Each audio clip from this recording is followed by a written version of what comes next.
For the last time, I told you about Turing machines and the theory behind it. I told you about the Church-Turing thesis, which can be stated in two equivalent ways, which should be that the informal notion of algorithm is equivalent to that of a Turing machine.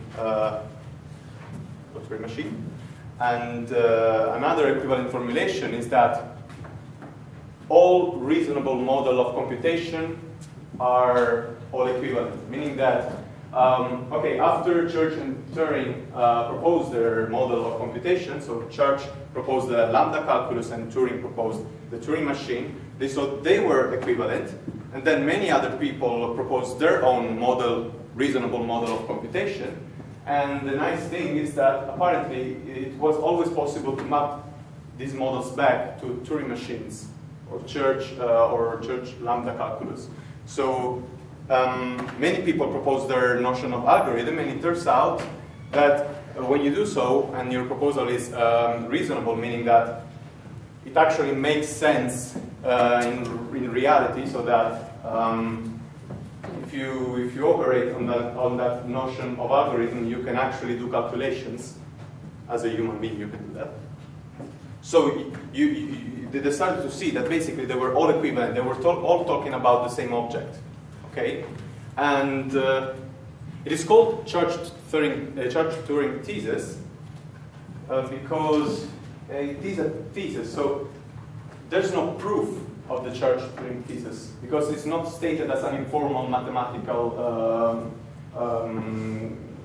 statement. Okay, it is just saying the informal notion of algorithm is equivalent to Turing machines, and all reasonable models of computation, you can map them back to Turing machines, and they're all equivalent within each other. Okay.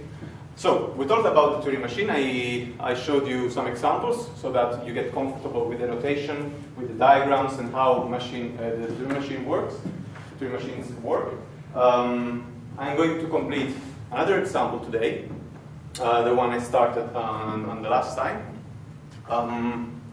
After that, I'm going to show you a very, very, very neat result, which is actually from Turing's paper on computable numbers and an application to the Unscheidung problem, so the decision problem of Hilbert. And after that, I will spend the last minutes of our lecture to talk about context-sensitive grammars. So I get them out of the way. It's important that you know them. You know about their existence. But I want to spend most of this lecture talking about computable numbers, which will lead us to the next lecture, to the universal Turing machine. So,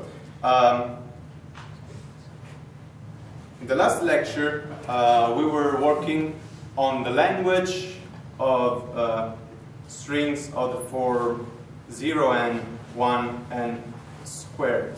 Okay.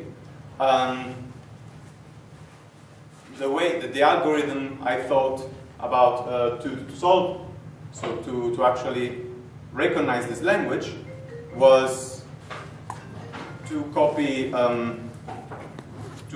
0 n squared on this side, and then use the 0 n 1 n machine to mark every symbol, and then we can recognize, right? So how to do that? Well, my idea is first we build a Turing machine which copies these n squared times here, and then another Turing machine which does the marking of the ones and zeros. Okay.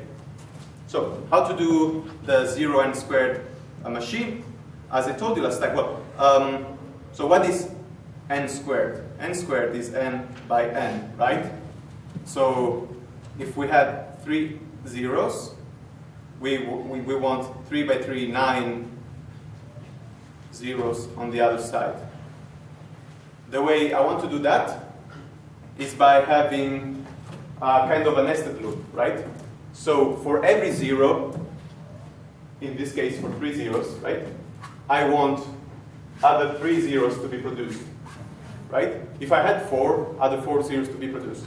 So you have a nested loop, so that you loop on the zeros. And what you do is, basically, okay, I reached the maximum.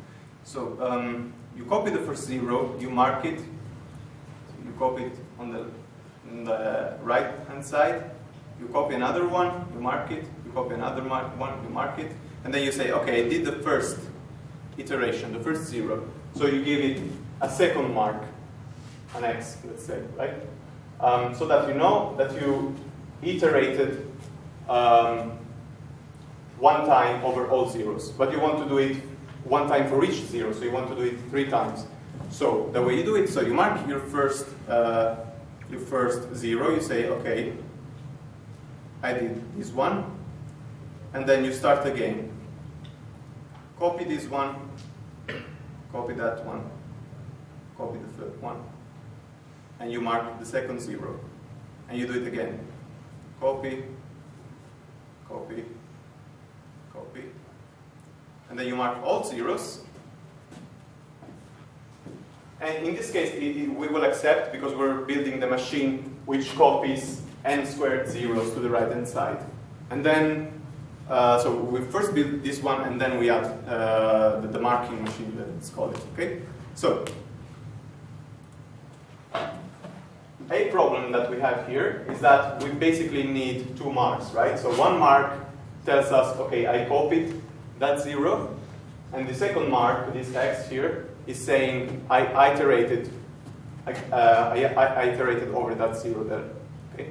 So that's not a problem. The only thing that we need is to create another symbol which synthesizes these two together. So whenever you will have in my algorithm here one X and one Z, you just mark it with a Y. So the Y is there to stay for this zero is marked as an iteration, and I did already copy it on the right hand side.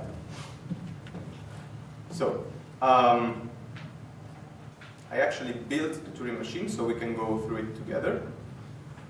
So you start in state copy here, right?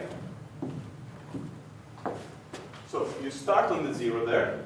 You want to mark it with a Z, and you want to put it on the right hand side. So after all the ones, you put it on the right hand side. How to do that? Well, you read a zero, you mark it with a Z, then you jump everything, all zeros, all ones you have. When you reach a space, a blank, you paste it. So you paste it. When you see a blank, you put a zero there, and you go left, and we will see what happens. So what's happening here is basically I mark this with a zero. In jump zeros, in this state here, I jump all the zeros. So jump, jump. I now read a 1. I take this, and I want to jump all the ones. Jump, jump, jump, jump, jump, jump, jump. I reach a blank. So I write a 0 there, and I go left, right? That's what I did. You see clearly right there, right? Okay. So I'm now here. What I want to do is back jump. So back jump all the ones, back jump all the zeros, and find the Z, go to the right of the Z, and mark the next 0 with a Z. So I back jump all the past zeros. I already did that actually, because I moved left here. So now for I see a 1. For every 1 I back jump it.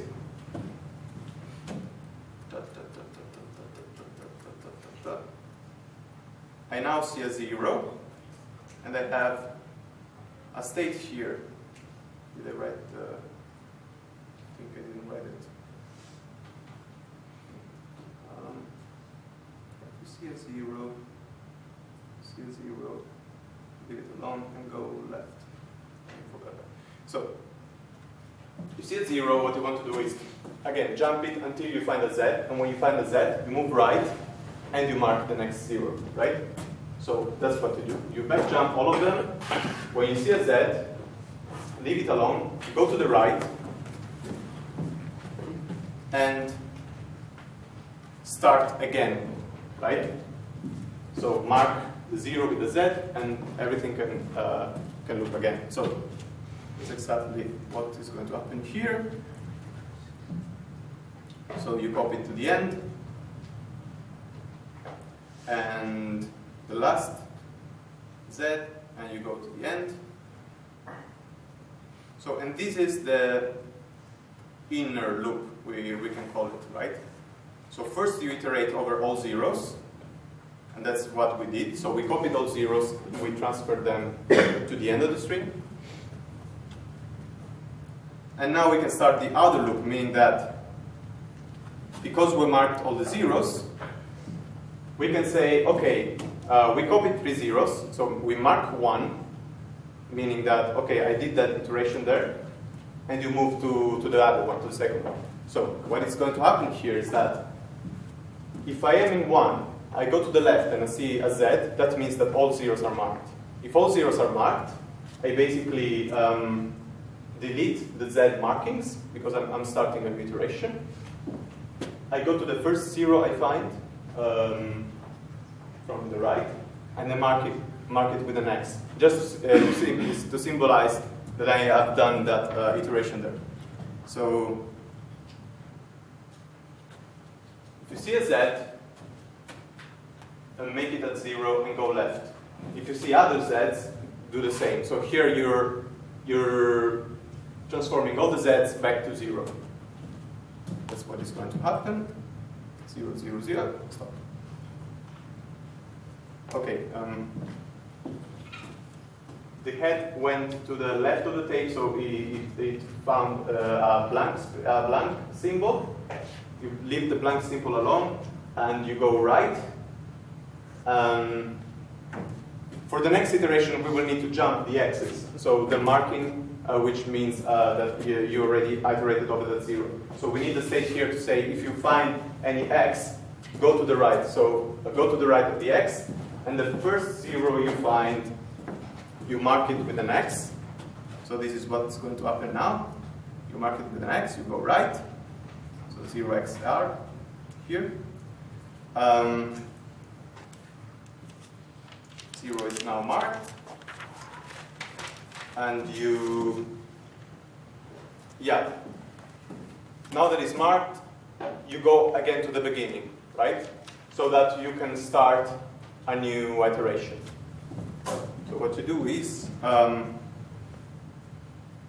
I think, yeah? Yes, so you start an iteration, you move to the right the x. Now, as I told you, now we're marking that x, that 0 with an x and a z at the same time, but we need a new symbol to say that, and that symbol is y. So here we have this condition here. So if you see an x, okay, instead of marking it with a z, you mark it with a y, and you go right. And if you see other x's, you just jump. No, you actually, you just jump them. Yes, because you're copying that 0. And then you jump all the zeros, you jump all the 1, you go to the right of the tape. So you do exactly the same computation as before. So faster. So I copy all the zeros again. So y, z, and z. Okay? So again, I go to the beginning. So again, if I find the z to the left of the 1, then all the zeros are marked. I restart everything, so the z becomes 0, and the 0 marked with a y becomes an x, because you still need to retain that information that you looked through that iteration of the 0, right? And you start again. So you mark the next 0. So it is exactly the same computation over and over again, right? So you mark now the second 0 with the next, and you do the loop once again. So you have two. In this machine, you have what in programming you would actually call a nested loop, right? So you have the loop inside, which is just marking the zeros and copying them to the end, and then a loop outside, which is keeping count of the iteration you made. Of course, all the zeros are marked with an X, that means you copied all the zeros to the right-hand side. All the computation you needed to do, you did. And so you can actually stop the machine, you're accepting, right? And that's what is going to happen now. So now, you copy the last zero, and slow it down a little bit. So you reset everything, you mark the last zero with an X, you go out. Okay, here we started the other machine. So we solved the problem of copying all zeros to the right of the ones n squared times. So this is the problem we solve now. Now, to actually recognize the initial language, which was 0, 1, n squared, what we need to do is, so we copied all these here, 0, n squared, and now what we do is we use the marking machine I told you last time to mark all zeros and ones. So you see a 0, you mark a 1. You see a 0, you mark a 0, 1, 1. 0, 1, 0, 1, until all zeros and ones are marked, and you know you have the same number of zeros marked as there are ones, right?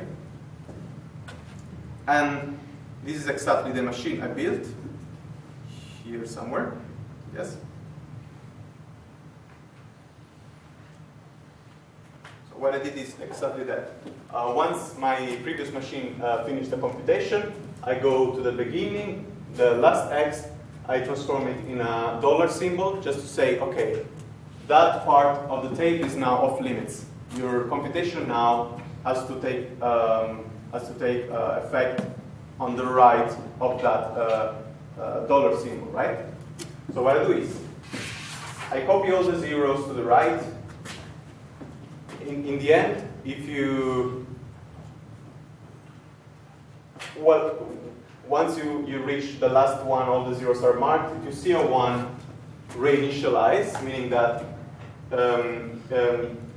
here you go left, you find an X, the last X, you make it a dollar sign, you go right, and you actually can call the 1n, 0n machine, which I told you last time, and you can start marking 1, 0, 1, 0, until all ones and zeros are marked. Make it a little faster.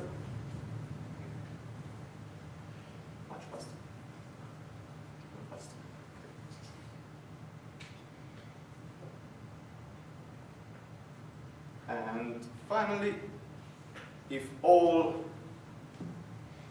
zeros and ones are marked, that means you can accept. So this was our last example for Turing machines. Now you know about special purpose Turing machines, meaning Turing machines which can solve special problems. You know you can somehow compose them because they're quite near to our idea of programming, meaning that you can build a Turing machine to solve a specific problem and call that Turing machine with another Turing machine.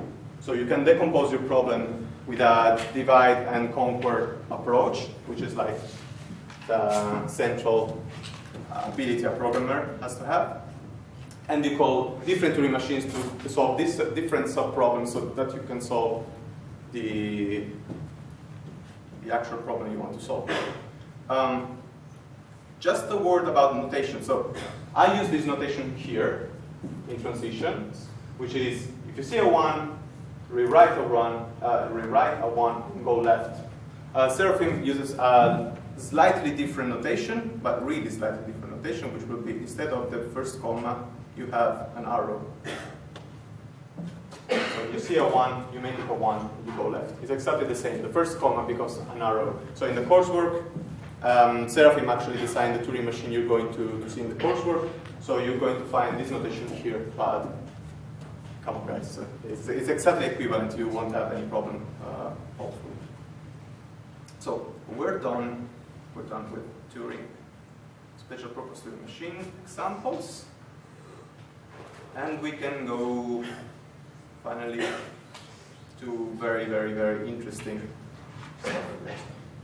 Okay, so I'm going to show you today that every Turing machine, whatever it is, can be encoded in a single number, right? Does this surprise you, the fact that you can take a Turing machine and make it as simple as a natural number? So you make it a natural number. Natural numbers are 0, 1, 2, 3, 4, the numbers you used to count. Does it surprise you, the fact that you can map a Turing machine to a single number? If it does, it shouldn't, because this is exactly what happens when you compile your code. You make an executable. If you go read the actual executable, what is it? Nothing but a really long string of zeros and ones. And that really long string of zeros and ones is actually a number in binary encoding, right? So if you were able to actually read it in decimal, you would probably read a number like, my program is 1,200,000,000,006. Okay, that would be probably a possible program you compiled. So your program, thanks to Turing, can be encoded in a single number, and the CPU of your computer knows how to interpret that single number to, well, to do its magic. And that magic we will understand when we will talk in the next lecture about the universal Turing machine. So the Turing machine which can interpret the number of another Turing machine and actually simulate that Turing machine, which is exactly what your CPU is doing. So, how to encode a Turing machine in a single number? So I avoided until now giving you the formal definition of a Turing machine. But now is the time, guys.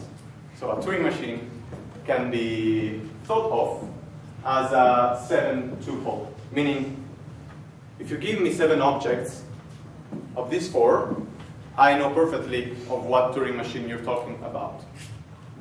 Specifically, these 7 objects are a set of states, we know that. So of course, a Turing machine needs a set of states. But it doesn't only need a set of states. It needs, as we saw, 3 special states. So I have to know 3 special states about the machine to be able to understand what it is doing. So one is the accept state. Here I called it QACC. One is the reject state, and one is the initial state. So you need first these 4 things. You give me a set of states, and you tell me what is the accept state, what is the reject state, and what is the initial state. After you give me that, you need to give me an alphabet containing the blank symbol.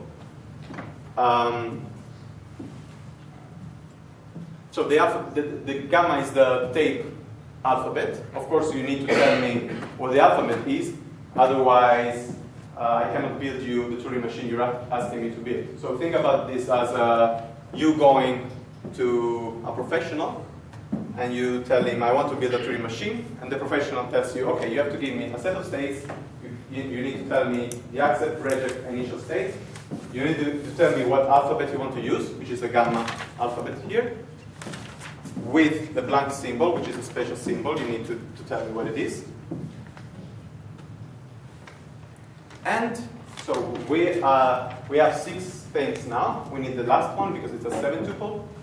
You need to give me the most important thing, the delta function, which builds upon all the other things you give me. So what's the delta function? The delta function is just the transition function. So the function which tells me how to go from one state to the other, what symbol I need to read to go from one state to the other, how should I rewrite it, and how do I move the tape. So if you give me that, if you give me the delta function, I can build you easily a Turing machine. In fact, the simulation of the Turing machine, do I have it here still? No, of course I closed it. So, well, I just grabbed the code now. So the simulation I showed you, I gave the online simulator exactly the transition function. So I gave the simulator all possible moves or transitions. So if you are in copy 0, in state copy 0, and you see a 0, what to do? You go to state jump zeros, you write a Z, and you go right. Okay? So if you have to give the simulator all these instructions for the simulator to know what to do at every state, right? And this is exactly what you will need to give a professional to build the Turing machine you have in mind, let's say. So we have these seven components to our Turing machine, and we have our transition function. How do we transform all of this into a number which represents a Turing machine? Well, we start by enumerating our states. So for each state, you give it a number.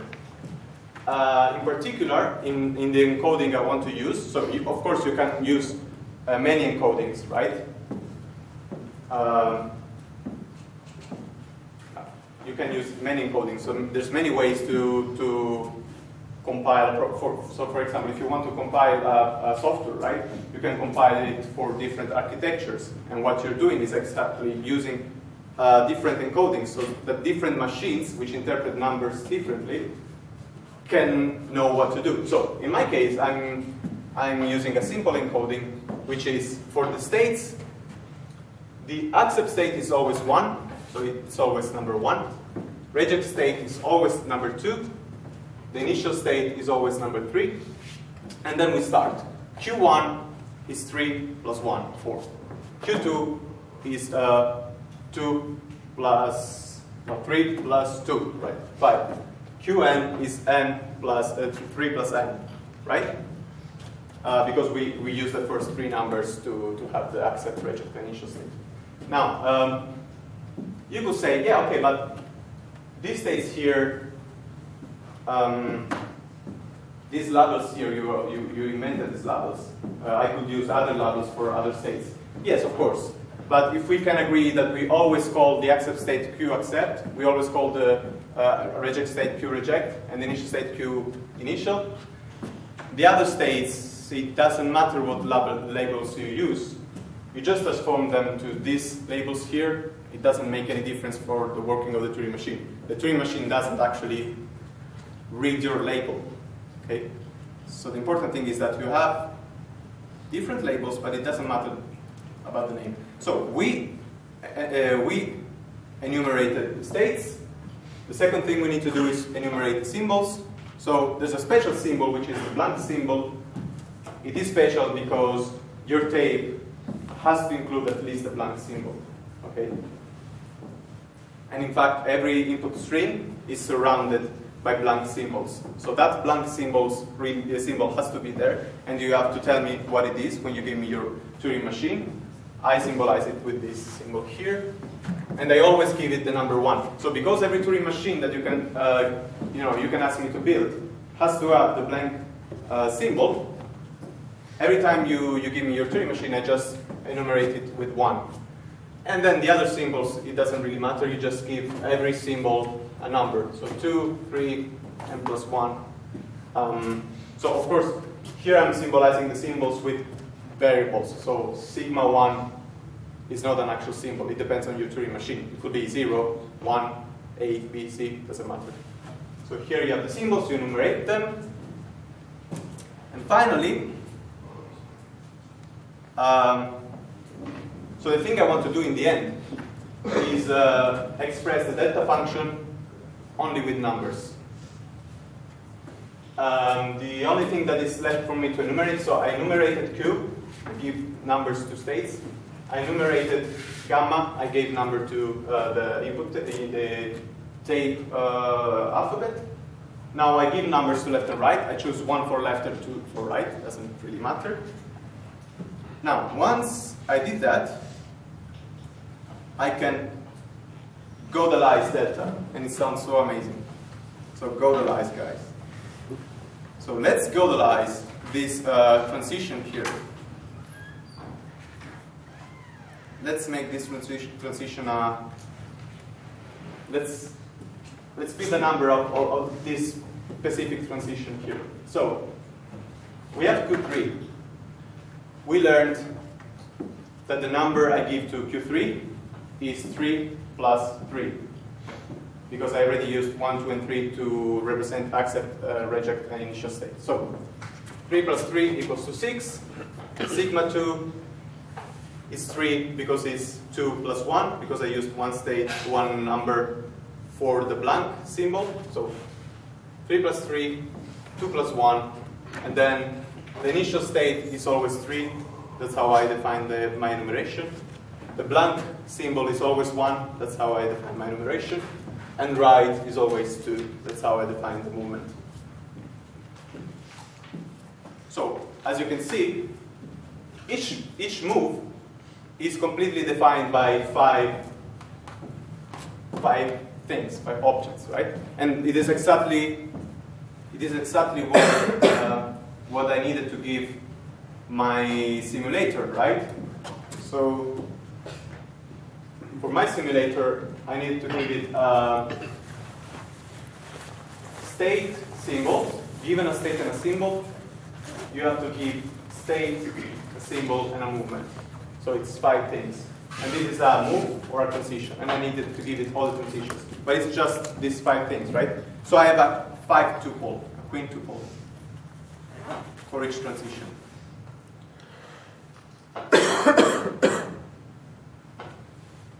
So there's the last bit, the last step of my encoding, which is actually use a unary encoding, so that I can use 2 symbols actually. So unary encoding, why?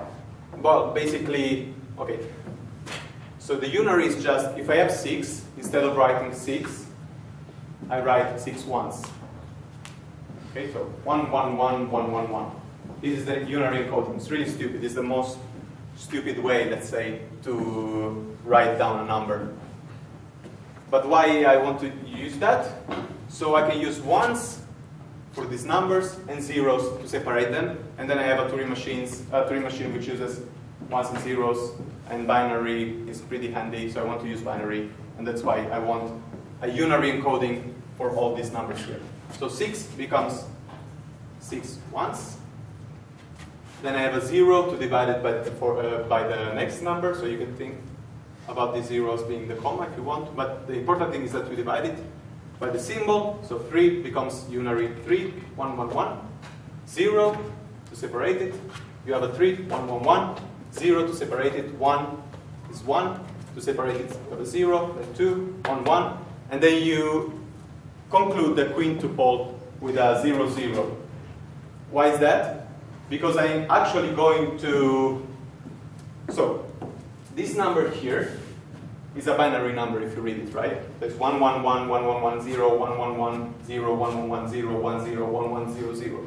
This is actually a number. You can write it in decimal if you want, and it will represent exactly one transition. So this number cannot represent another transition.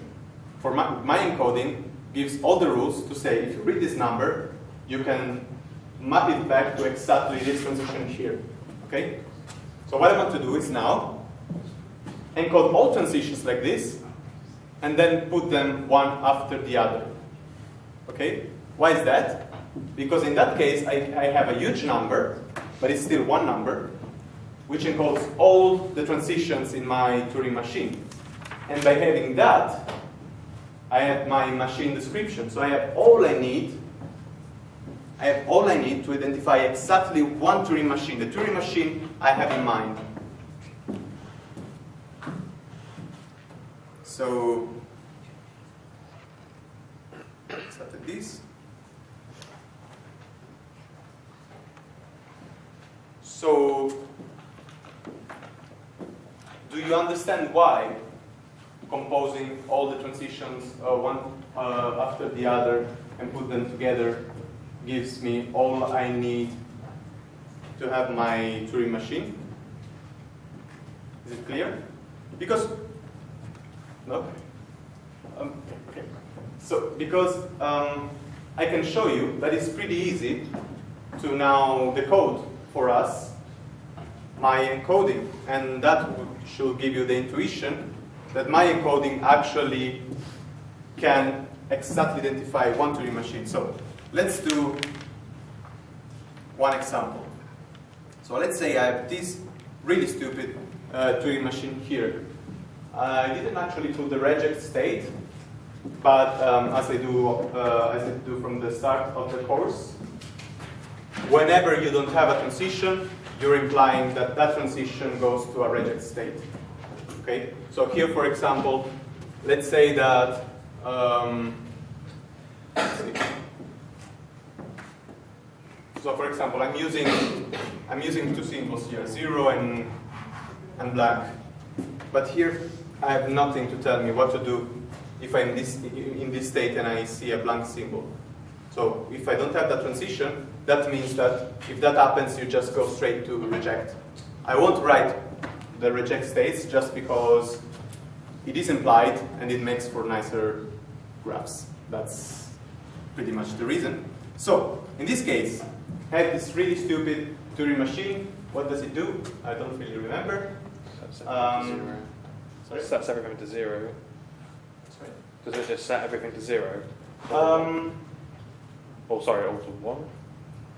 Basically, if you have a number, I think that what it is you have a number which starts with 1 and ends in all zeros, no matter how many zeros. It changes that the first one to 0 and then accept, basically. So you put the first one to 0, you go to the end, you accept. That's exactly what it does. Pretty useless Turing machine, probably, but it doesn't matter because we just need it to do some exercise. So, encoding. What do I do now? I have 4 states in this machine. One is implied actually, the reject state, but it is there. I have 3 symbols, which is blank, 0, and 1, and then I have 2 possible movements. So I do my encoding, and you help me out with that. So, what number do I assign to Q accept? 1. Exactly. Q reject. Q init. Okay. And Q1 And 4. Oh well. Yeah. It's 4. It will be 3 plus 1, right? Or better, 1 plus 3. So Q1, 1 plus 3, because we have already, our first 3 states are always taken, let's say. Blank symbol. What's the number for the blank symbol? 1, exactly. So, of course, here we have a 2, and we have 3. It doesn't really matter, we could have a 3 and a 2 here, right? But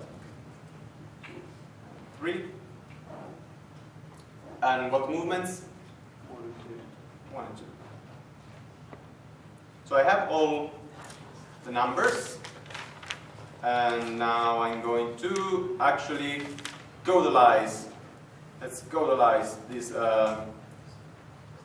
this machine. So, what are my transitions here? So, if I'm in Q init and I see a 0, what do I do? Change the 0 to a 1 and then go right. And I go to Q1. Oh, yeah. So the form is, actually, let's do it. Q1, then 1, and move right. Okay? This is how I write down my transition.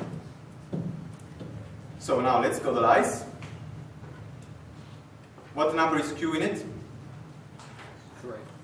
3, exactly. 0 equals 2, yeah. And then Q1? 4. Yes. 4, 1, 3, and right 2. Exactly. So I have other 2 transitions. I want to do them actually. I want to have them. So what other transitions are there? The accept and the loop. Yeah, and how to write them down? Q1, 0 goes Mm-hmm. to Right. no. Q1, 0 goes to Q1, 0 right. Yeah. Yes, exactly. So if I see, so I'm in Q1 and I see a 0, I stay in Q1, I don't touch the 0, and I go to the right. Okay. So in this case, very quickly, we have 4 and 2. 2 and 4. 4 and 2 and 2, right? So the last one, just for good measure, very quickly, we are in Q1, we observe a what? A blank. And we go where? Q accept. Q accept. And we Right blank. blank, and we go left. Okay, so let's go encode this. This is up. 4. The blank was up. It's always a 1. So really follow, because I think there will be one of these in the coursework. So yeah, Q accept is 1 and 1 and 1. Okay? So this is our godalization. And actually, as you see, if I read this string here, because I know they're all quintuples, I can just do this. So I read, I don't know about this. I just read those here. So I read the first one and say this must be the initial state, 3, 2, and whatever symbol is associated to 2 goes to state 4, whatever it is associated with 4, symbol 3, and moves to the right. You see, I can interpret this really easily if I have the table. It's really, really easy. And then I know it's a quintuple, so I know how to separate from the next one. In unary, of course, because they're all ones, if you didn't put the 0, you wouldn't know how to separate numbers and quintuples. Okay, so I need a 0 to keep them separated. Okay, so the reverse process, you should actually, I think you should be perfectly fine now. Oh, okay. So this is a state, exactly. And specifically, it's 3, so it must be Q and it. This is a 2, 0. Mm-hmm. This is another state, which is again Q in it, right? Because it's 3 again. And you see a blank, and you go right. You see? I was able to decode my transition. And now I observe 2 zeros. I know there's another transition here. Right? So as you see, this is really straightforward. With this encoding, if you with a huge, okay, it's a long string of zeros and ones, but this long string of zeros and ones completely identifies your Turing machine. It tells me everything about your Turing machine, given the encoding that we know. Okay, so Isn't that one supposed to be 4? sorry. It's not going to the top. Doesn't matter, I was just reading it. Oh no, it's not the same. Yeah. It's not the same. I don't know. Maybe I did some mistake. It's possible, but the important thing is that you have a state, you have a symbol, you have a state, you have a symbol, you have a movement, Yeah. and you know how to decode them, even if I am not. So the key fact is that you give me a Turing machine, I give you a natural number, and that natural number completely identifies the Turing machine. So if with that natural number, I can think about only one Turing machine, and it is exactly the Turing machine you told me to build. Not another one, exactly that one. Okay? Something that could happen is that maybe these numbers are scrambled, so you can come up with 2 Turing machines, okay? And they're completely equivalent. They have the same states, the same transitions, but maybe you give me the list of transitions in another order, and then of course I would have 2 numbers. But the important thing is that from each of those 2 numbers, I always go to a Turing machine, so 1 Turing machine. From a number, 1 Turing machine, mapping 1 to 1. The inverse is not true, but we don't need that. No. So, you can count Turing machines. Turing machines are enumerable. It means that, well, exactly what I explained to you. Each Turing machine has a number. You can think about every Turing machine coming with a ticket where you have the number of the Turing machine. It's like an ID. It's like a national insurance number, right? And this has very, very, very deep implications for computation. And that's what Turing explores in his revolutionary paper now. I don't know how much you know about mathematics, so I'm going to keep it really easy. But I do want to share with you the beauty of this, so I will do it. So, in mathematics, you have different kinds of infinity, okay? You have infinite sets, right? We met many infinite sets, many languages we met were infinite. It turns out there are different kinds of infinity, meaning that some infinite is more infinite than others. That messes a little bit with your mind, but I can demonstrate that. So, for example, you know the set of natural numbers n, and the set is the set of 0, 1, 2, 3, the numbers you use for counting. Okay, so you have discrete number of objects you count with natural numbers. Then you know about another set, which was invented later, and it proved to be really useful for mathematical applications, and it was used initially, for accounting, basically, which is the set Z of integers. So you can have positive numbers and negative numbers. Now, is this set bigger than the set of natural numbers? Twice as infinite. You will say it's twice as infinite, and I will have said that as well, but it turns out it's not true. Because I can find a one-to-one mapping between Z and the natural numbers. So I can say that 0 goes to 0, 1 goes to 1, minus 1 goes to 2, 2 goes to 3, minus 2 goes to 4.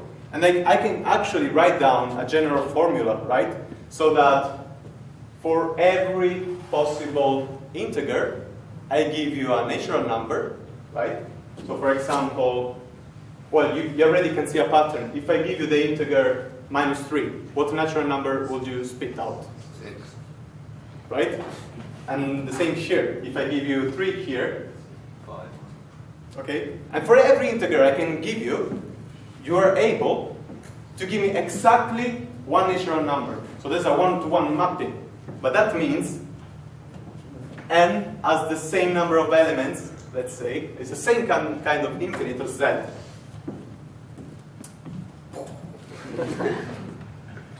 Now, let's make it more interesting. Q. Q is the set of rational numbers. So, numbers which can be expressed as ratios, fractions.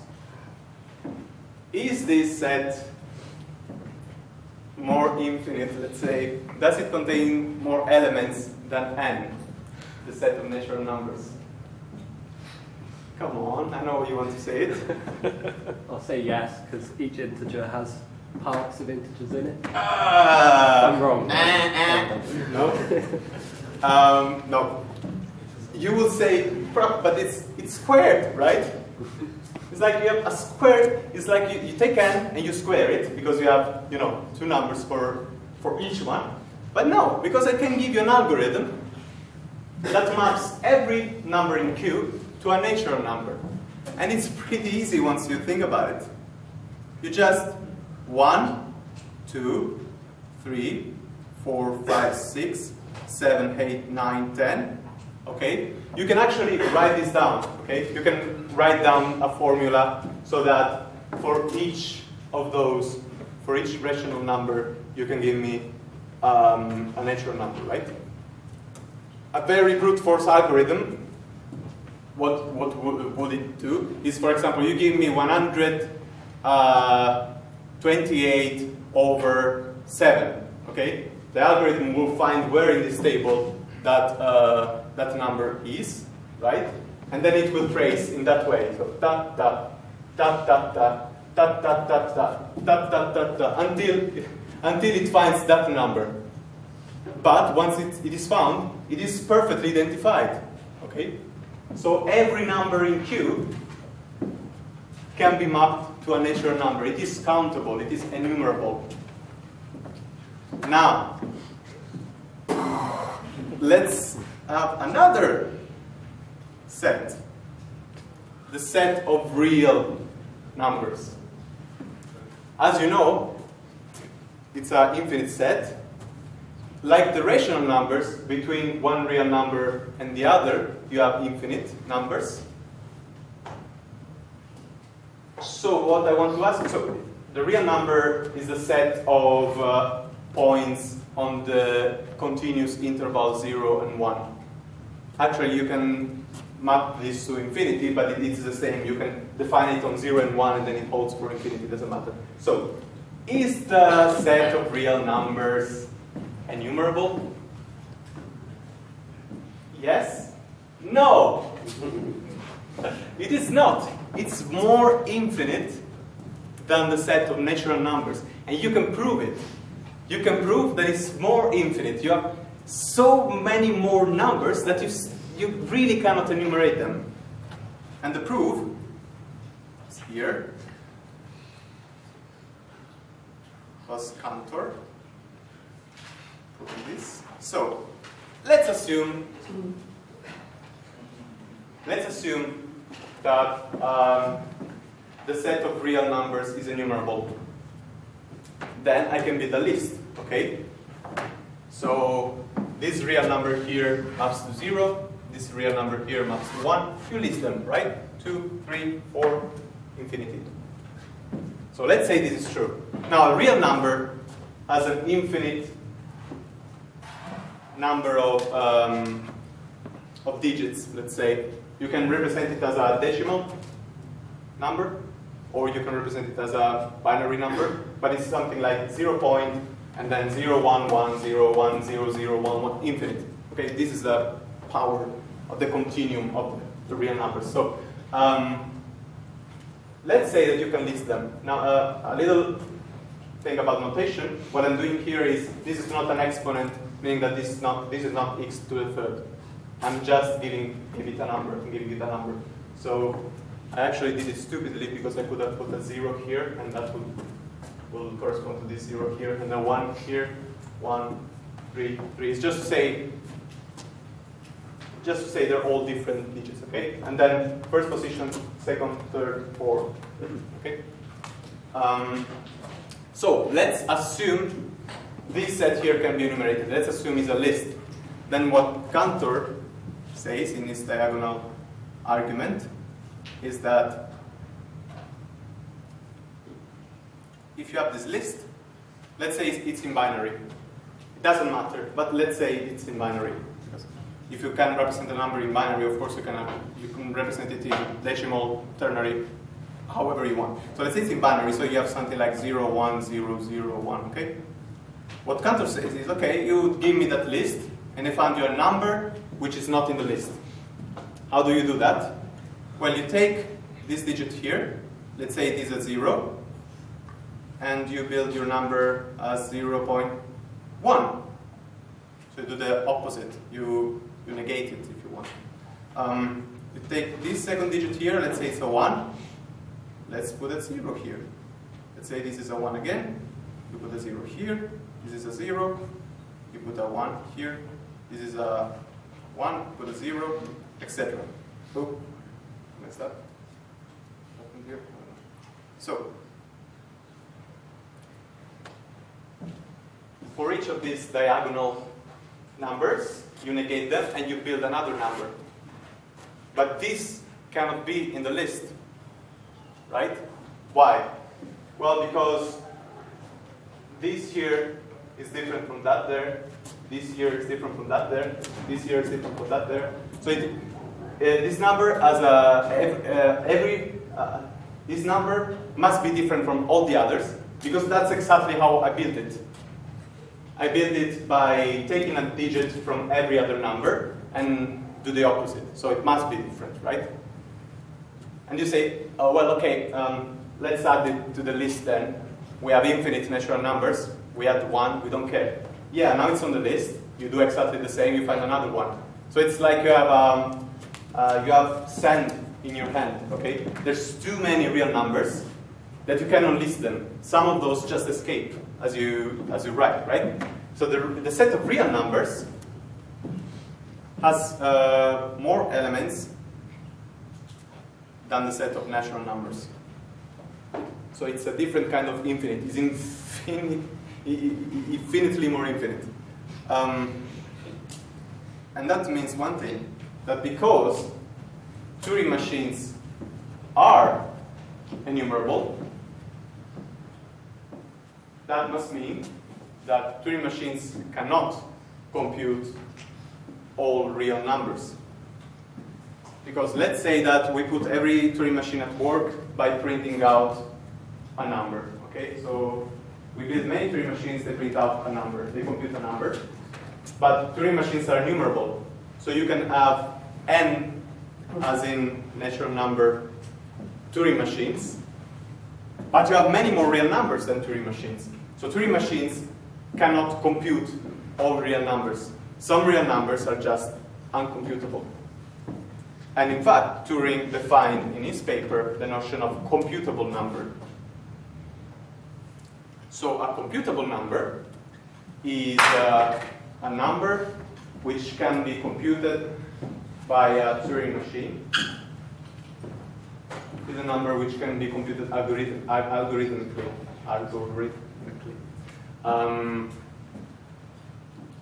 The cardinality of the set of real numbers, of computable numbers, is the same as the one of natural numbers, and that leaves infinitely many real numbers out of the picture. So Turing machines cannot really handle that kind of infinity. They cannot represent.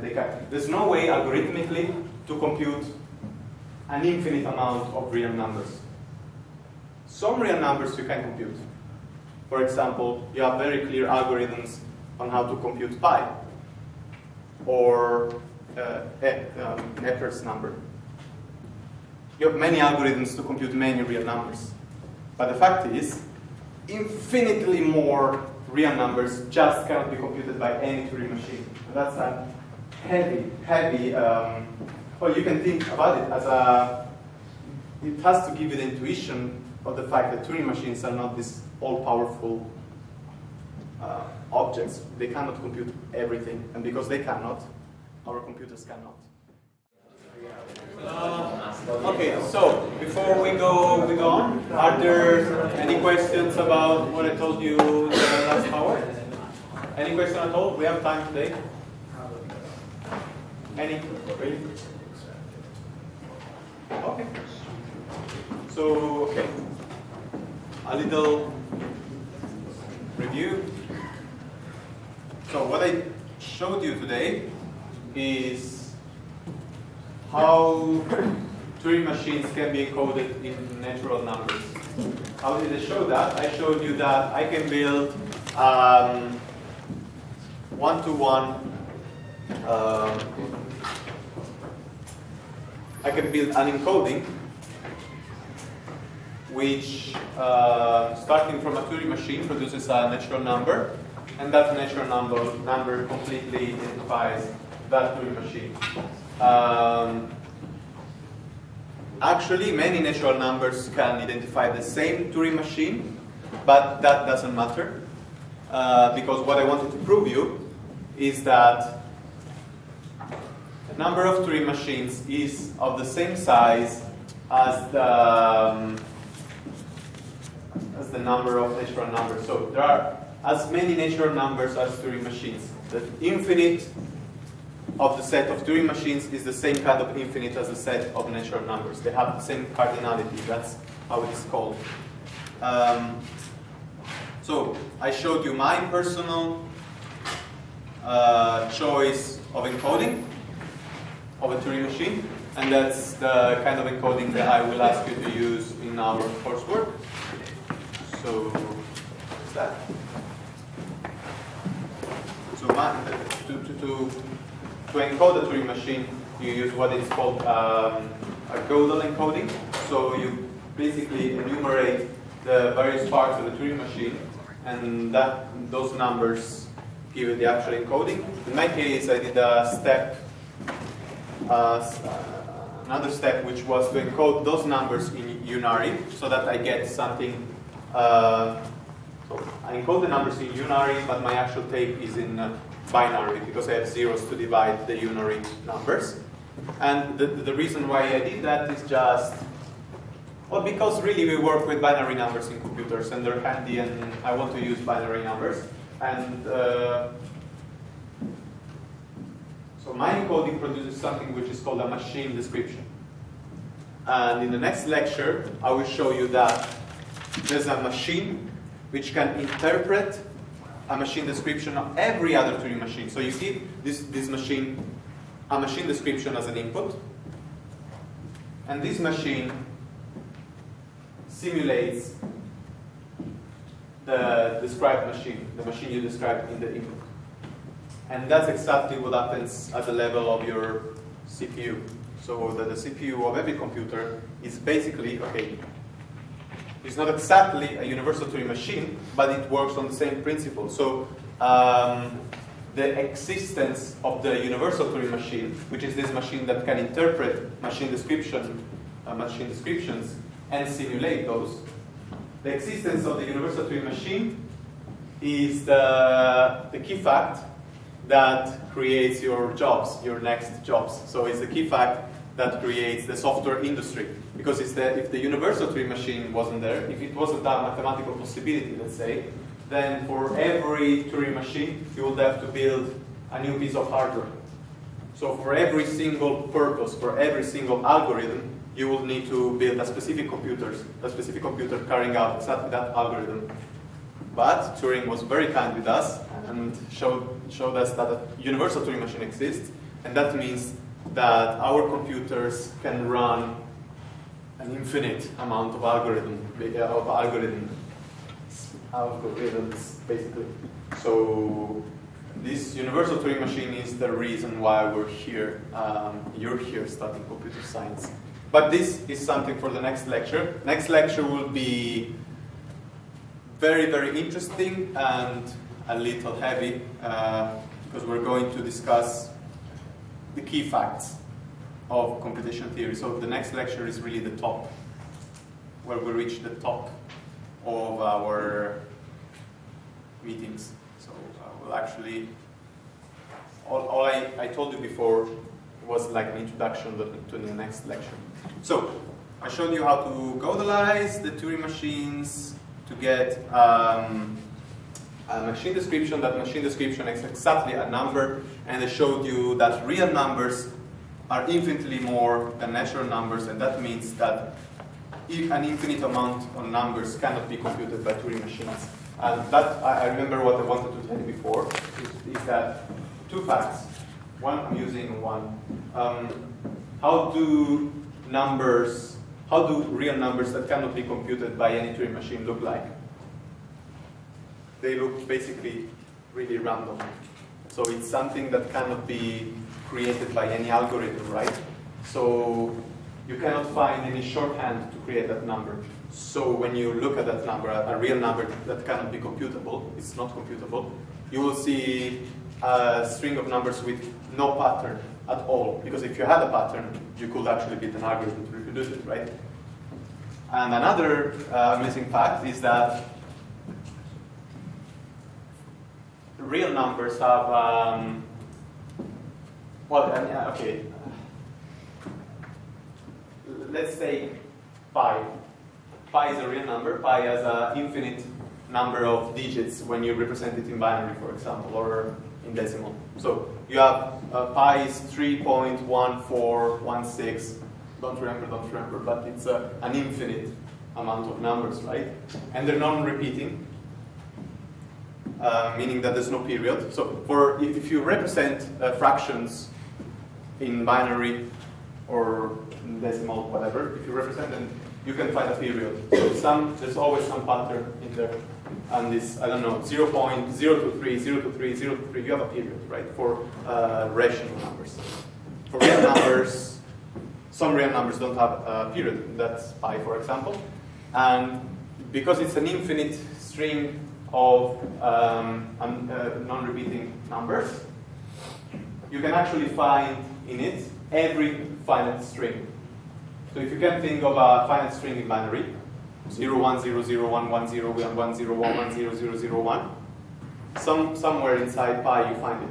Okay, you find that substring.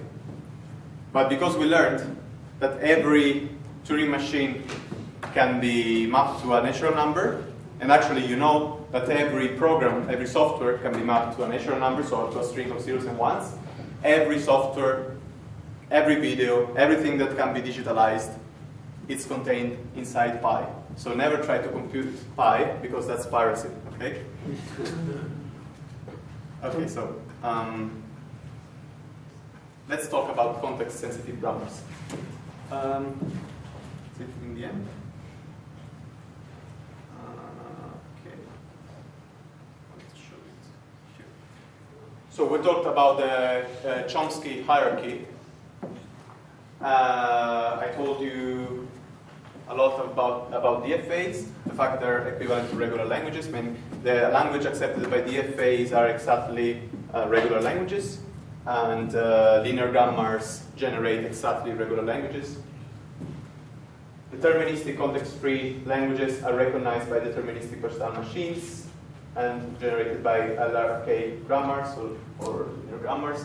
And you then have context-free languages, which is basically the push-down automata recognize context-free languages, and we saw context-free grammar. So we're here for the moment. Now we'll go to the next step,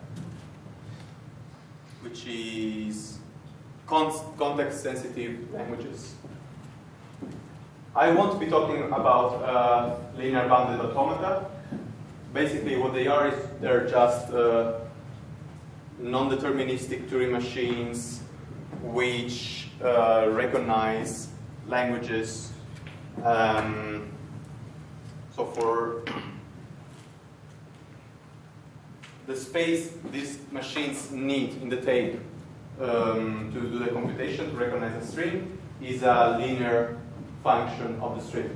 So if a string is x, you may need k x cells in the tape to compute that for a non-deterministic Turing machine. I won't be talking about that. So it's like a limited Turing machine. You don't need an unbounded amount of tape for these machines here, but they're Turing machines with some limitations. So,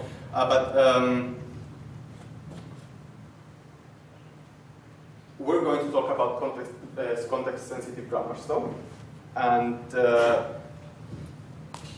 when we were talking about context-free languages, context-free grammars were quite another thing from PDAs, meaning that you couldn't see really how one related to the other. Now it's possible to prove that, of course, they're completely equivalent, meaning that one generates the languages that the other recognizes. Okay, that's possible, but if you look at the grammar and you look at the PDA, you don't see any kind of correspondence.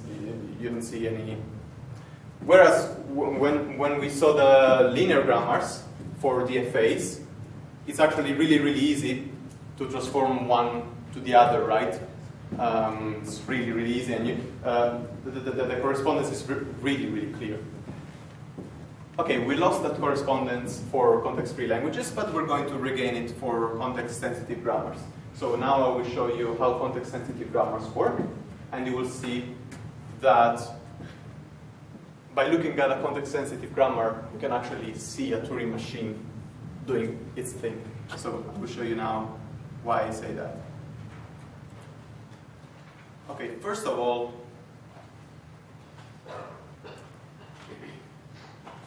what's the definition, the formal definition of a context-sensitive grammar? Well, for context-free grammars, on the left-hand side, you always had a variable. Then on the right-hand side, you can have whatever you want. But on the left-hand side, you always have a variable. So the context-free grammar is telling you how to substitute that variable. So what to put instead of that variable. But it's always a single variable. That's why it's called context-free. There's no context. Every time you see that variable, substitute it. So no matter what's around that, just substitute that variable. In this case, and the case of context-sensitive grammars, you actually have a context. Okay? So you do need a variable here, but you can have other variables and terminals before. Remember, terminals are just the actual final symbols. Okay? So in the end, your grammar has to generate a string of all terminals, and that string of all terminals is the generator string. So you can have variables and terminals before, and you can have variables and terminals after. And then on the right-hand side, you can have whatever you want. Okay, so here you have context. That's why it's called context-sensitive grammar. How does it work?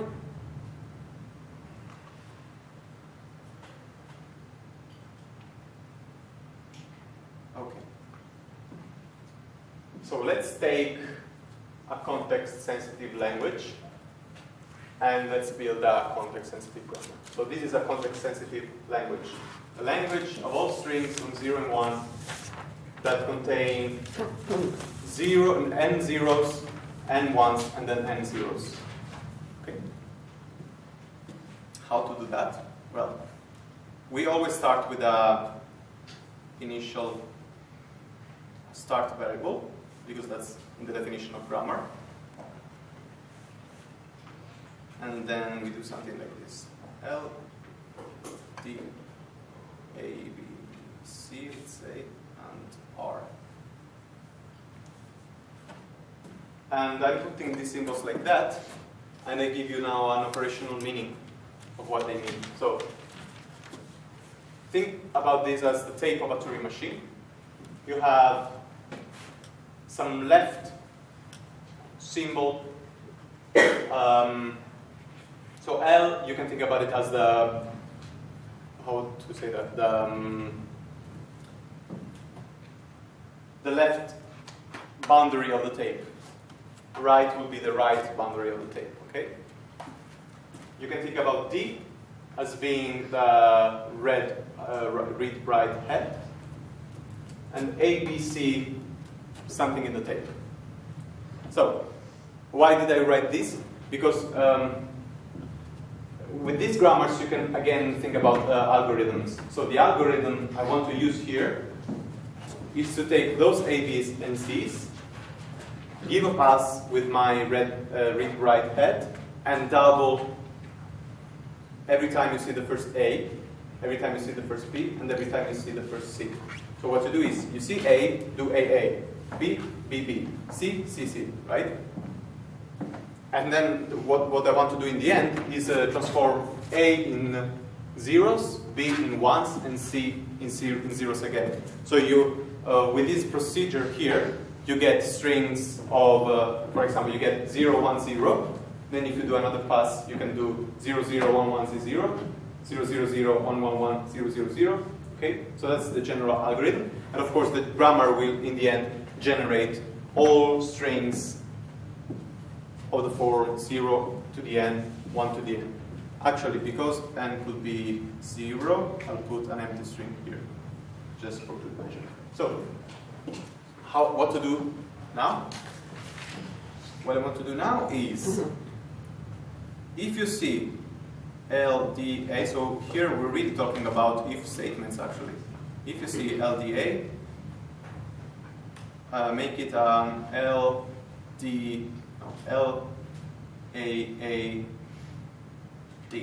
lab. Okay. So what does this mean? If you think about this as being the read-write head, you just say basically go to the right of the A and copy it.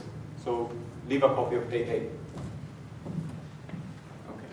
So if you have other A's, then just keep them. AAD. So that means on on the left of your read-write head, you have an A, you don't have an L. So what you're seeing now is not the first A you meet, but it must be another one. So what you do is just keep it, don't replicate it, just keep it, go further. Okay, at a certain point you will find an A, D, B, so your read-write head will reach here, between the A and the B. And what you do now is exactly what I did here. So I duplicate the B. And again, B, if before my read-write head I have a B, it means that it's not the first one, so I just jump it. B, B, D.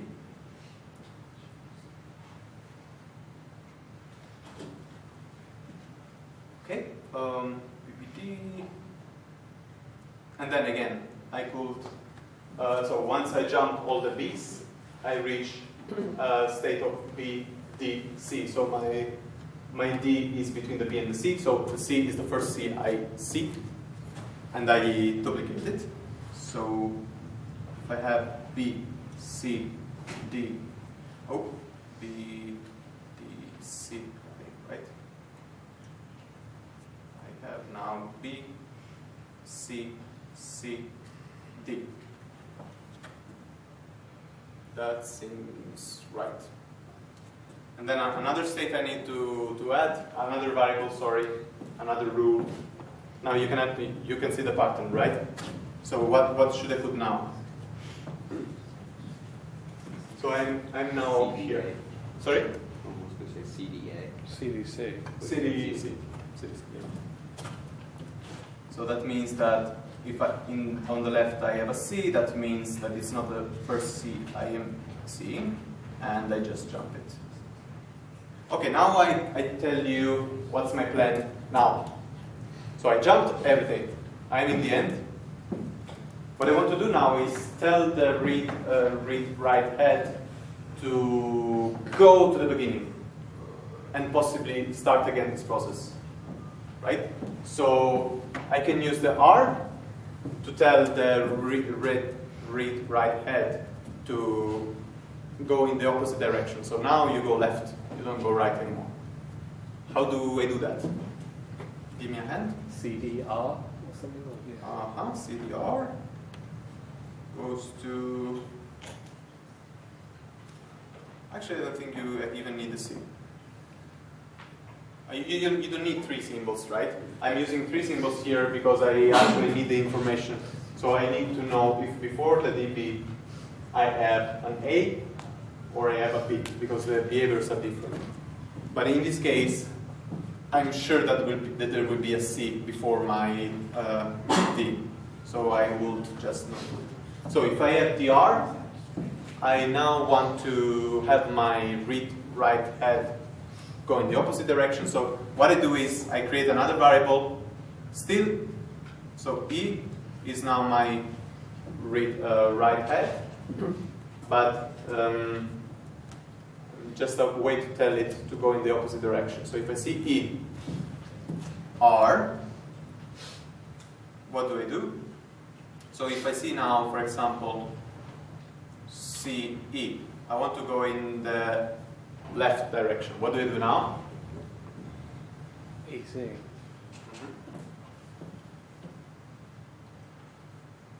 E and C. Of course, again, if I have B, E, Same here. what do I have now? E, okay? And of course, if I have A, E, I get E, A. And at a certain point, I get something like L, E. And what I want to do now is actually, if I have LE, I want to have two choices. Either I stop, so I go to the empty string and I say my computation now is done. so that I can substitute all the A's and B's and C's I created with zeros and ones, or repeat the process again. So I can create strings of 0, 1, 0, or then I can repeat the process and do 0, 0, 1, 1, 0, etc. So LE becomes, let's say, LD. And then LD becomes the empty string.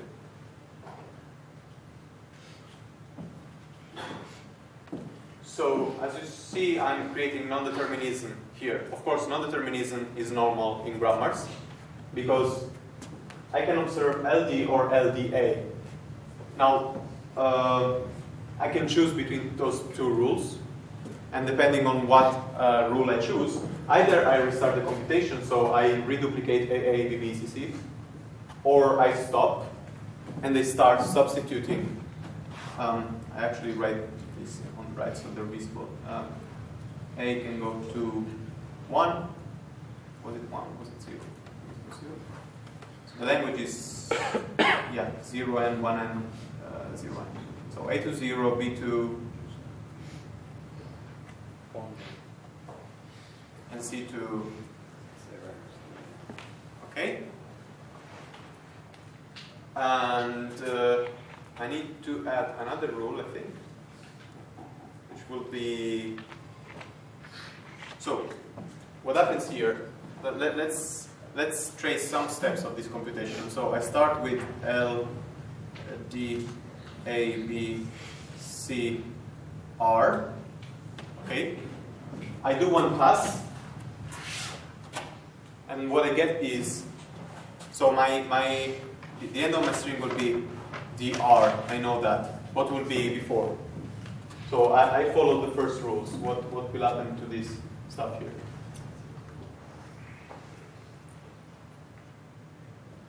A, B, B, C, C. Very good. So I'll have L, A, B, B, C, C, right? Then these will become E for some rule here. Yeah, this rule here. The R becomes ER. So L, A, B, B, C, C.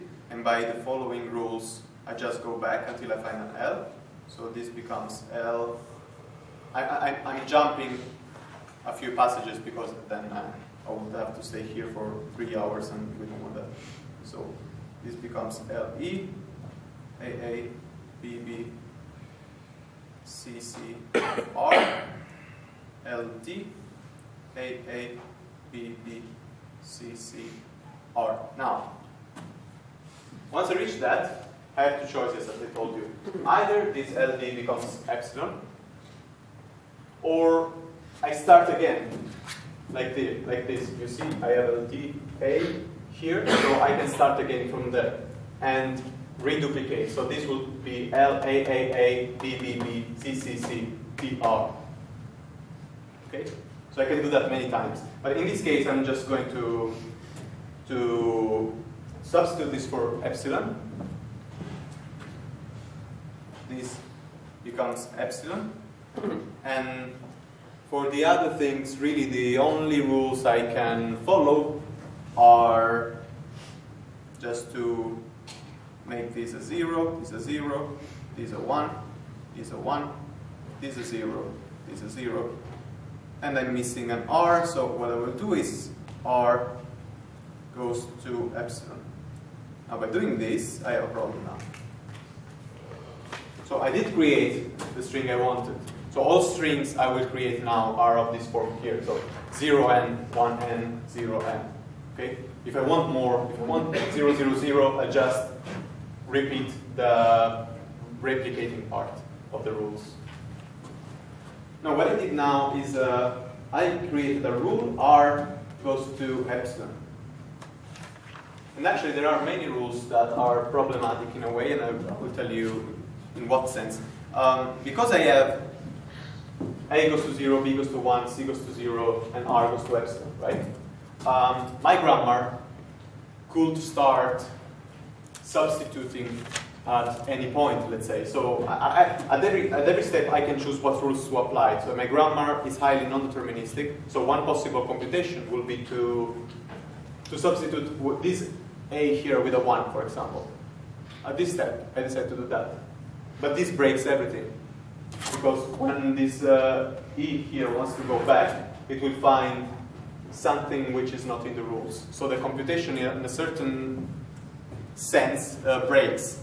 So the grammar is left with a string of non-terminals and terminals, and it cannot do anything else. Okay? But that's no problem, because what my grammar needs to do is to be able to produce all strings which are in my language, and be able not to produce all strings which are not in the language. But a string is a string of terminals. So if my grammar produces something which is a string of non-terminals and terminals, that's just something, it's not a production, it's not a string which the grammar produces, because it's not a string, it's just a byproduct of the computation which the grammar is doing. Okay? So the important thing is that my grammar for each string in the language, so let's say if I had 111 0 0 0 0 1 1 1 1, if I had that, the important thing is that my grammar produces, if we want, parse tree which generates that string there. So I need to find a path following the rules which creates, I don't know, that string there. Okay? So if the grammar is able to do that for every string in my language, and is not able to do that for every string which is not in the language, so there's no way this grammar can produce anything that is not in that form there, then my grammar is generating my language. So even if something like a mistake, an error happens, so my grammar substitutes this A too early, that doesn't matter. Okay? So, oh, fantastic. Okay, so we're here in context-sensitive grammars. There's actually more. Okay? Actually, the Chomsky hierarchy is a little bit more complex than this. So you have other subsets, not every one of them including all the ones before. What I mean is that, for example, here, the context-free languages set, the set of context-free languages includes all regular languages. So if you have a regular language is also a context-free language. Okay?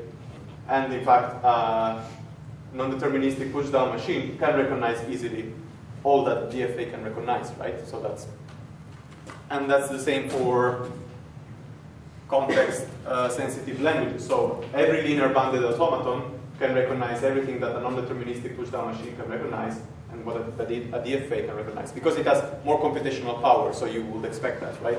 So it has to be powerful enough to do all the stuff that is, simpler, let's say. So the Chomsky hierarchy is a little bit more complex, but this, I would say, sums up the most important bits.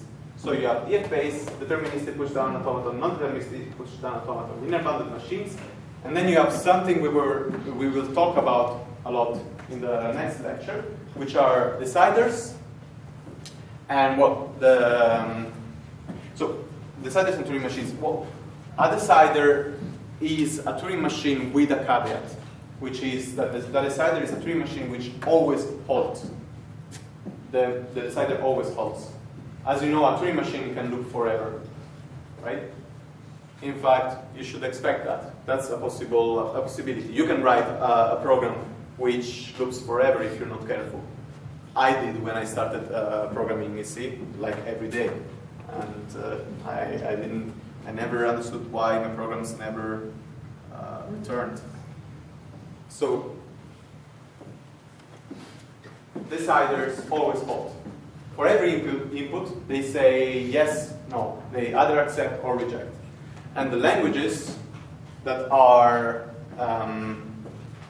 recognized by these deciders are decidable languages, Turing decidable languages.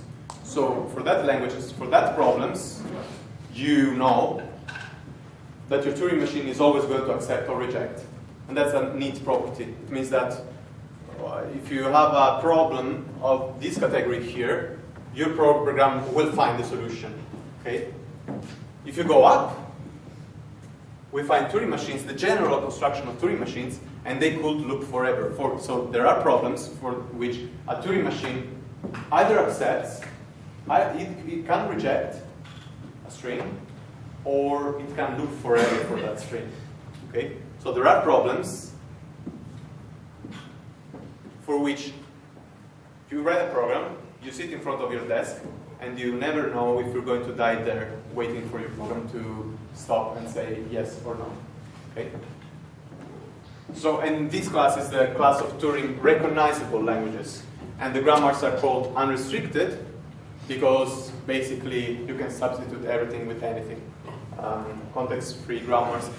So what I want you to have in mind is that you have this hierarchy, and you have to know that at every step you add something to your machine which makes it able to perform other computation which wasn't able to perform before. So it's able, you make your machine able to solve problems that it couldn't before.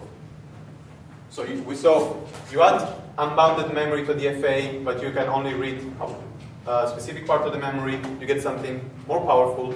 But then if you gave it access, unbounded access, or if you give bounded but random access, you get, for example, inner bounded automaton. If you give it unbounded access and random access, you get a Turing machine. So you see, you add something and you can solve many more problems. So you have to know that in your mind. And you have to know there's a hierarchy of that. And I would like you to know that for this diagram, every set contains the less powerful, let's say, set. So every Turing machine, of course, is able to recognize a regular language, for example, right? So keep this in mind. And on the next time, we will have the key lecture of this course, which will be the one on the universal Turing machine. It will be a little heavy, but it will be super interesting, I promise. So I'll see you next time.